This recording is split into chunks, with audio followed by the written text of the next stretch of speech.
Anything I can do in the studio to make it feel like a one-of-one experience, or give people production or tempos they're not receiving, or change the drum sounds up a little bit. There's not really too many trap moments on this album.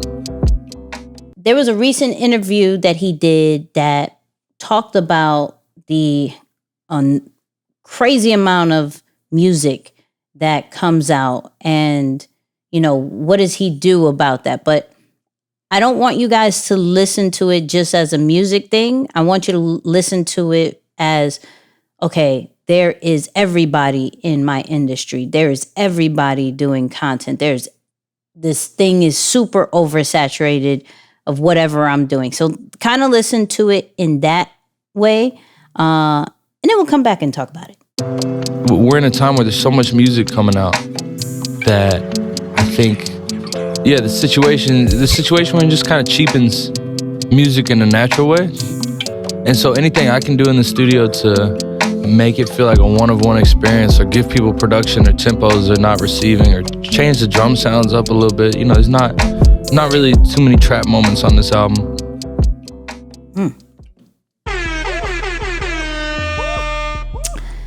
So, Moose, what was your take on that? I still love the horns. Just one more time. The horns are fire. Mook, you killed it, bro. You killed this. By the way, Nicky didn't tell me about this. So nope. For those of you who are wondering why I'm so hooked, I'm like, I just heard it for the first time on the show. I'm no different than any other listener right now. So I'm loving the horns. But no, it's really maybe at cool, the end right? I'll play the rest of them. I have them loaded. Oh, there's more? There's more. Oh, wow. Okay. All right. Stay tuned to the end, y'all. Maybe we're going to get to figure out what the rest of these sound like. But no, I like it. I like it, right? It's there is a lot of pressure for those of you who are familiar with some of our assessments. You'll know what I mean when I say those who are motivated to be individualistic, right? And there's a large group of people, me being one of them, that whenever I see someone into something that I enjoy, I immediately get bored of it. I'm like, oh, I'm not interested in doing it anymore. Right. It loses its value. It loses its uniqueness to me. That's how I feel about Dubai right now. I ain't mad at you. Absolutely. I ain't mad at you.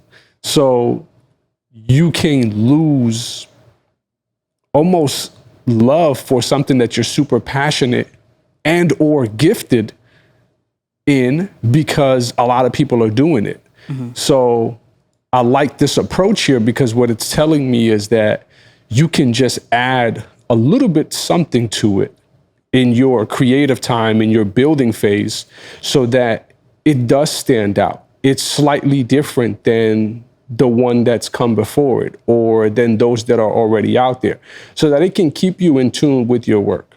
So I like that approach. It doesn't have to be anything overly drastic, but just one extra layer, one extra element, a little bit something different to make it unique enough that you can still fall in love with it or be in love with it and not get bored of it because you see that everyone is doing reels, or that everyone is now has a podcast, or everyone has a speaking course, or they're course creators, or whatever it is. Like, come on, it's no shade towards anyone who's doing that, but certainly there was a time where that wasn't the case, and now you look up and it's like, wow, it got a little crazy out here. Yes, it is crazy. I do like this clip just because, for one, when we say, yo, everybody's doing it, I love how he says it kind of cheapens things. You know, I love that he said that. So like, okay, everybody's doing a course. Everybody's doing, for those who are speakers, everybody's speaking. Everybody's doing YouTube. Everybody's like, yes, this is true. And so hence why the question of, yo, why would I pay for this if everybody's doing it over here, and why would I pay this price? But it's what you do that makes everything different. Like, the extra effort that you put into it, the time that you put into it, the different perspectives of what you do to it adds value to it. The let's say the content itself, the music itself, the shirt itself doesn't hold weight. Such as for like, I don't know, a Hanes Her Way shirt, a Hanes shirt, and a Gucci shirt, right? Yeah. That a plain white tee doesn't hold weight, but when you add your own swag to it, your name to it, and the reputation that your name has, and the consistency that your name has, that's where the value comes into it, right? And how he explained, of course, was what swag does he add and what quality does he add that gives it a one-of-one experience. In anything that you do when it comes to your brand or your business, it's like, how am I creating that one-of-one experience? I live off that. Like, I don't try to do anything similar, right?